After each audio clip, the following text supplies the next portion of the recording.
करेंगे। मैंने क्या किया, मेरी 3 उंगलियां देखिए 1, 2 एंड 3। पहली फिंगर मैंने कहाँ रखी, स्टर्नम। कहाँ रखी, स्टर्नम। फिर सब क्लेविकुलर नॉच, स्टर्नम और क्लेविकल के बीच में, ये हेड ऑफ ह्यूमरस, ठीक है। तो मैंने बीच में अपनी उंगली ऐसे 3 फंसा ली, 1, 2, 3।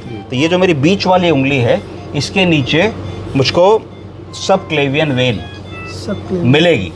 तो अब मैं क्या करूँगा कि सब क्लेवियन वेन इस उंगली के नीचे मानते हुए अप्रोच करूँगा इस फिंगर की तरफ जो कि स्टर्नम की तरफ जाती है, 45 डिग्री का एंगल बनाते हुए। तो मैंने इसको बेवल कहते हैं, जो निडल का नुकीला हिस्सा होता है उसको बेवल कहते हैं। तो बेवल को ऊपर रखा, बेवल को ऊपर रखते हुए मैं यहाँ गया और यहाँ से मैंने इसको इंट्रोड्यूस किया, धीरे से इंट्रोड्यूस किया और इंट्रोड्यूस करके इसको अपनी उस उंगली की तरफ मैं ले गया। और आपने देखा कि किस तरीके से खटाक से मैंने वेसल कैनुलेट कर ली और ब्लड आने लगा, है ना। तो एक ब्लाइंड प्रोसीजर है पर एक्सपीरियंस से आ जाता है।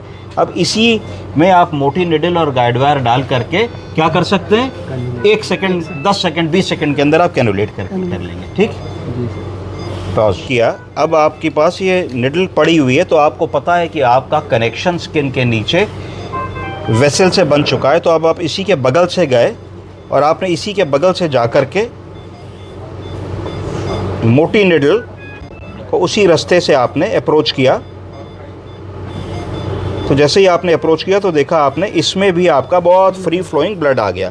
इसका मतलब आप बहुत अच्छे से अपने स्थान पे पहुंच गए। तो आपने पहले वाली जो इंट्रोड्यूसर निडल है उसको निकाल दिया।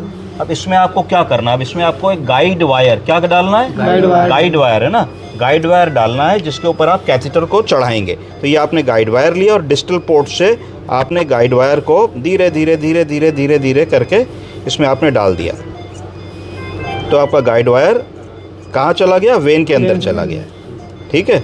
गाइड वायर आपका पूरी तरीके से वेन के अंदर चला गया। अब आपने क्या किया कि ग्रेजुअली निडल, जो इंट्रोड्यूसर निडल है, इसके ऊपर गॉच पीस लगा के आपने अपनी इंट्रोड्यूसर निडल निकाल ली। तो ये अलग हो गई, अब इसका काम समाप्त है। अब इससे आपको कुछ भी नहीं करना, ये आपने अलग डाल दी।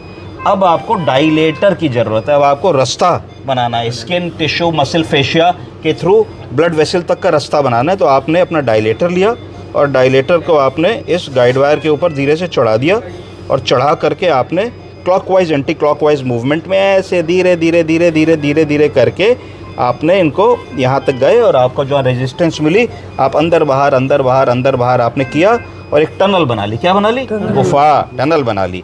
टनल बना के आप बाहर निकल आए। आपने अपने इस डायलेटर को भी अलग रख दिया, अब इसकी आपको कोई ज़रूरत नहीं है ना। अब आपने अपनी इंपॉर्टेंट चीज़ निकाली, क्या चीज़, सेंट्रल लाइन। सेंट्रल लाइन निकाल करके आपने इसको यूज़ किया, ये आपकी यहाँ तक गई। अब ये वाला जो पोर्ट होता है इसको सेंट्रल पोर्ट कहते हैं, जो ब्राउन कलर का है। यहाँ से आपका गाइड वायर निकलेगा। तो देखिए यहाँ से आपका गाइड वायर निकलने लगा। क्या निकलने लगा, गाइड वायर। तो ये पकड़ लिया आपने और इसको धीरे धीरे आपने इंट्रोड्यूस किया, आगे बढ़ाया, इसको आपने आगे बढ़ाया। तो ये आपका ये सेंट्रल लाइन आपकी चली गई और आपने अपने गाइड वायर को धीरे से पीछे खींच लिया। क्या कर लिया, पीछे से खींच लिया। अभी आपकी लाइन ठीक गई है कि नहीं गई है, इसको आप एक बार वो भी कर सकते हैं, चेक कर सकते हैं। चेक करेंगे इसके पीछे आपने जो आपकी इंट्रोड्यूसर निडल थी, सिरिंज, उसको निकाला और देखा कि कितनी अच्छी तरीके से फ्री फ्लोइंग ब्लड आ रहा है।